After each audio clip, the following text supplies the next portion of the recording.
দেখছেন সবার খবর, সবার নজর, বার্তা এক নজর। ত্রিবেণী ফুটবল মাঠে ফাইনাল খেলায় জয়ী পান্ডুয়া। ত্রিবেণী শিবপুর স্পোর্টিং ক্লাবের পরিচালনায় প্রতিবারের মতো এবারও বিভিন্ন জেলার 8টি দল নিয়ে 7 দিনব্যাপী আমন্ত্রণমূলক ফুটবল প্রতিযোগিতার আয়োজন করা হয়েছিল তাদের নিজস্ব ফুটবল মাঠে। গত রবিবার এই খেলার শুভ সূচনা হয়। গতকাল বিকেলে অনুষ্ঠিত হয় ফাইনাল খেলা। প্রতিবন্ধী দুই দল বিএন স্পোর্টস একাডেমি পান্ডুয়া বনাম মামনি গ্রুপ পাটচক্র কলকাতা। প্রথমে দুই দলের খেলোয়াড়দের সাথে পরিচিত পর্ব পরে জাতীয় সঙ্গীত নীরবতা পালন এবং বেলুন উড়িয়ে খেলার সূচনা। দলের প্রাক্তন footballer Tanumoy Basu, United Sports ক্লাবের কর্ণধার নবাব ভট্টাচার্য, ক্লাব সভাপতি গোলকেশ মজুমদার, ক্লাব সম্পাদক মতি দাস সহ এলাকার বিশিষ্ট জনেরা।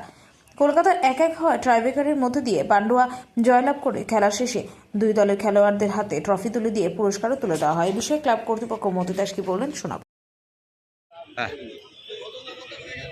ত্রিবেণী শিবপুর স্পোর্টিং ক্লাবের পরিচালনায় 8 দলীয় সিনিয়র নকআউট ফুটবল প্রতিযোগিতা আজকে ফাইনাল খেলা অনুষ্ঠিত হলো। ফাইনাল খেলায় বিজয়ী হয়েছে পান্ডুয়া বিএন স্পোর্টস একাডেমি এবং বিজিত দল মামনি গ্রুপ পাটচক্র।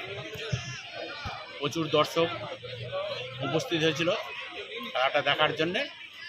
আমাদের এই ফাইনাল খেলা উপস্থিত হয়েছিলেন ইউনাইটেড স্পোর্টস ক্লাবের কর্ণধার নবাব ভট্টাচার্য মহাশয়, প্রাক্তন ভারতীয় দলের ফুটবলার তনুময় বসু মহাশয় এবং আরও বিশিষ্ট ব্যক্তিবর্গ। কতগুলো টিমের অংশগ্রহণ করে যায় এখানে? 8টা টিম নিয়ে আমাদের এই খেলাটি অনুষ্ঠিত হয়। কী নাম আপনার? মতি দাস, সাধারণ সম্পাদক, ত্রিবেণী শিবপুর স্পোর্টিং ক্লাব।